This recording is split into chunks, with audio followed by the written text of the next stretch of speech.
श्रीमन नारायण लक्ष्मी नारायण भक्तजनों बंधुजनों, आप सभी का आपके इस चैनल ब्राह्मण देव कन्या में बहुत बहुत स्वागत है। आज हम इस वीडियो में चैत्र मास के कृष्ण पक्ष की एकादशी पाप मोचनी एकादशी व्रत की कथा सुनेंगे। तो बोलिए जय श्री कृष्णा, जय श्री कृष्णा, जय श्री कृष्णा। महाराज युधिष्ठिर ने भगवान श्री कृष्ण से चैत्र मास के कृष्ण पक्ष की एकादशी के बारे में जानने की इच्छा प्रकट की। तो वे बोले, हे राजेंद्र, मैं तुम्हें इस विषय में एक पाप नाशक उपाख्यान सुनाऊंगा, जिसे चक्रवर्ती नरेश मानधाता के पूछने पर महर्षि लोमश ने कहा था। मानधाता ने पूछा, हे भगवान, मैं लोगों के हित की इच्छा से यह सुनना चाहता हूँ कि चैत्र मास के कृष्ण पक्ष में किस नाम की एकादशी होती है, उसकी क्या विधि है तथा उससे किस फल की प्राप्ति होती है। कृपया ये सब बातें मुझे बताइए। लोमश जी ने कहा, हे नृप श्रेष्ठ, पूर्व काल की बात है। अप्सराओं में सेवित चैत्र रथ नामक वन में, जहां गंधर्वों की कन्याएं अपने किंकरों के साथ बाजे बजाती हुई विहार करती हैं, मंजू घोषा नामक अप्सरा मुनिवर मेधावी को मोहित करने के लिए गई। वे महर्षि चैत्र रथ वन में रहकर ब्रह्मचर्य का पालन करते थे। मंजू घोषा मुनि के भय से आश्रम से एक कोस दूर ही ठहर गई और सुंदर ढंग से वीणा बजाती हुई मधुर गीत गाने लगी।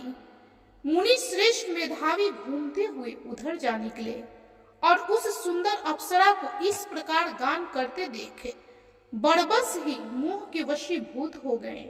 मुनि की ऐसी अवस्था देखे मंजू घोषा उनके समीप आई और वीणा नीचे रखकर उनका आलिंगन करने लगी। मेधावी भी उसके साथ रमन करने लगे। रात और दिन का भी उन्हें भान न रहा। इस प्रकार उन्हें बहुत दिन व्यतीत हो गए। मंजू घोषा देवलोक में जाने को तैयार हुई।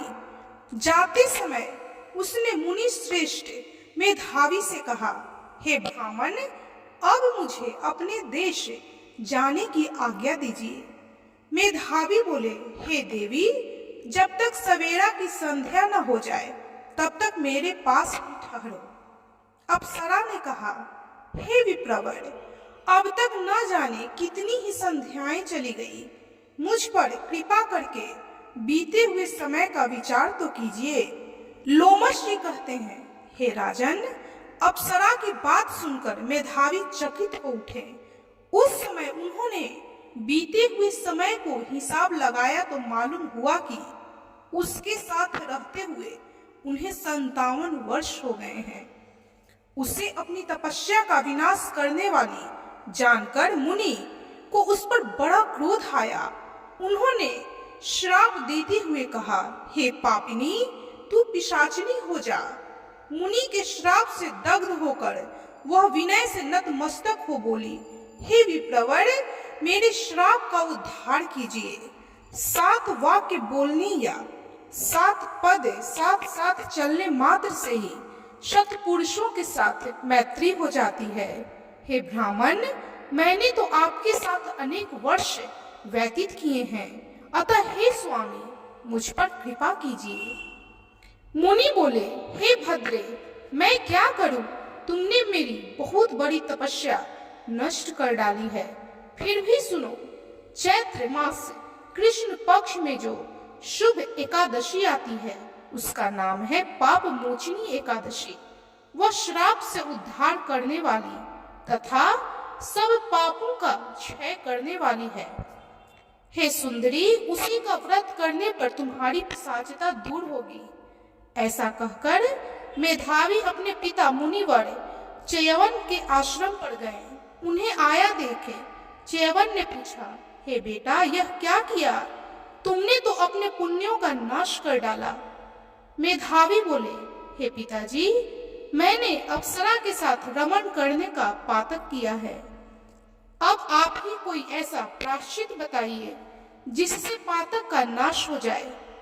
च्यवन ने कहा, हे बेटा, चैत्र कृष्ण पक्ष में जो पाप मोचनी एकादशी आती है, उसका व्रत करने पर पाप राशि का विनाश हो जाएगा।